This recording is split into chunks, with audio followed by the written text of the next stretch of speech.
Hello, my darlings. It's Tiger Lily. I'm so glad you're here. I want to start off by saying thank you so much to the subscribers to my Patreon channel for supporting my work as a yoga teacher as well as a tarot scholar. And I come to you as both in this video. This is going to be added to the tarot collection, but as we will find as we go through this study together, the roots and origins of tarot and yoga are intertwined with each other as Eastern and Western esoteric traditions and perennial wisdom traditions. So what we're going to do as part of this study is look at a deck. This is the Swagatam Tarot by Penkuri Agarwal. And then we're also going to study this book, Origins of the Tarot, Cosmic Evolution and the Principles of Immortality by Léon. Okay, wow, that's a whole lot. This is a big book. It's full of very small print, but also, yay, pictures. We always want to have pictures in our books about tarot. Now, you might not think that yoga and tarot have any relationship to each other, but oh, my friend, they do. And in particular, the exploration of the perennial wisdom traditions of both the East and the West, we can find intersected in both yoga and tarot. We're going to focus on the tarot major arcana with this look at this deck. We're going to look at this entire deck together, but we're going to start with the major arcana. So more to come on this one. For today, I'm going to read you a couple of passages from Origins of the Tarot by Léon.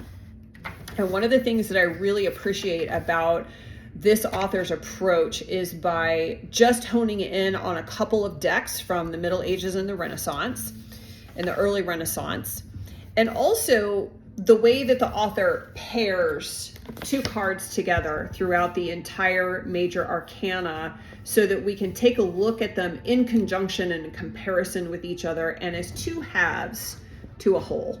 So for this particular study, we're looking at the Fool and the Magician, and you'll see Requesting Liberation is the title for these two cards together. All right, I'm going to read the passages about the Fool and the Magician, and then we'll have a little discussion about it. Here's the paragraph about the Fool.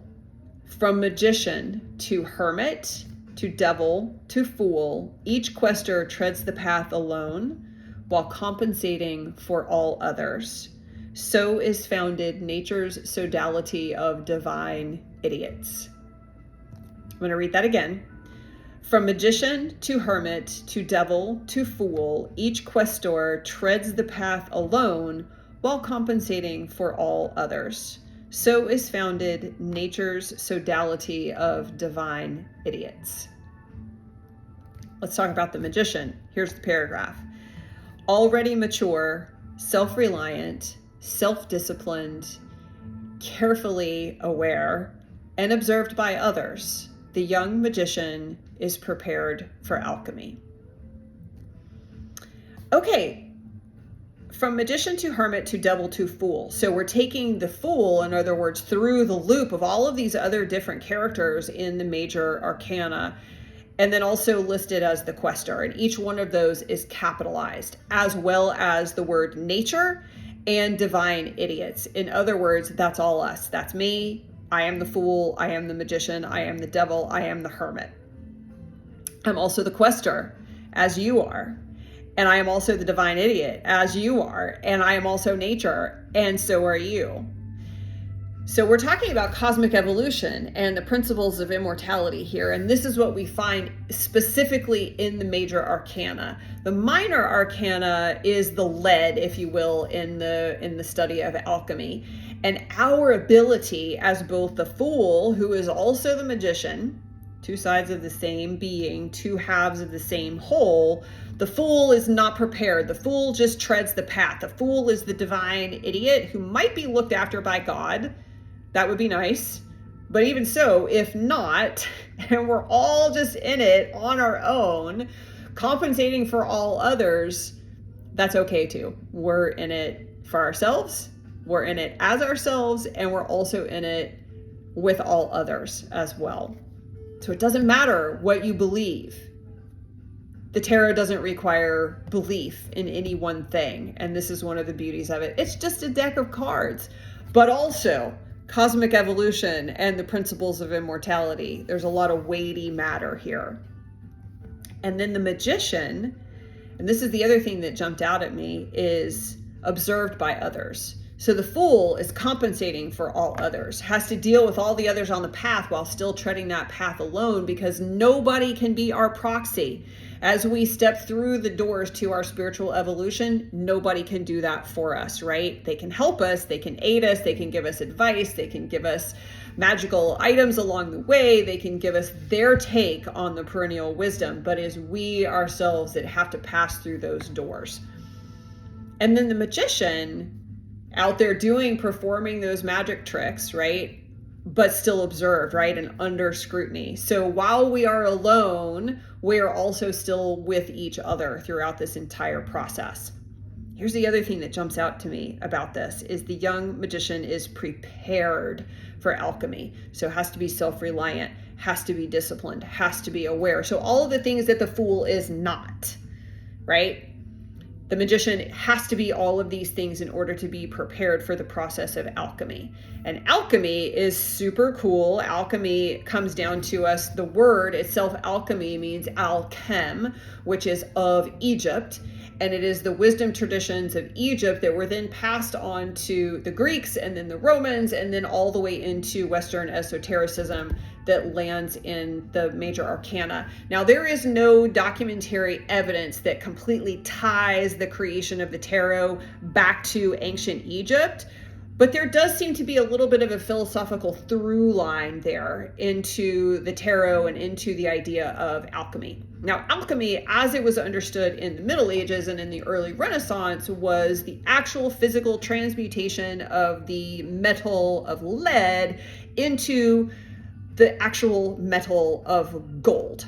And so there were a whole lot of medieval thinkers and explorers who were trying, and early Renaissance thinkers who were trying to actually transmit lead into gold. That led to a whole lot of disasters and in some case death. However, it also led to the development of the modern day science of chemistry. And there's that word chem again. So we have to give credit at least to this idea of transmutation of a base metal into a precious metal. And let's go back to this idea from the perspective of cosmic evolution, spiritual evolution, and the principles of immortality, our soul, right? So I think what the author and what the tarot card of the magician is getting at is being able to juggle all of these things in order to be able to transmute their experience, lead, pain, difficulty, adversity, toxicity, all of those things that is represented in the metal of lead into gold, into something that can never be tarnished. Gold cannot be tarnished, right? It is one of the metals that cannot be corroded. It cannot be tarnished in any way. Gold is always golden. It stays gold. In other words, wisdom, perennial wisdom. So whenever we are able to transmute our personal painful experiences into wisdom that prevents us from making the same mistakes, that makes us wiser, that makes us more considered and more well prepared, more carefully aware, the more perennial wisdom tradition that we tap into, because all wisdom is perennial wisdom. And I think that's the wisdom that we're talking about when we look at the wisdom of the tarot. And that is from the Origins of the Tarot by Léon.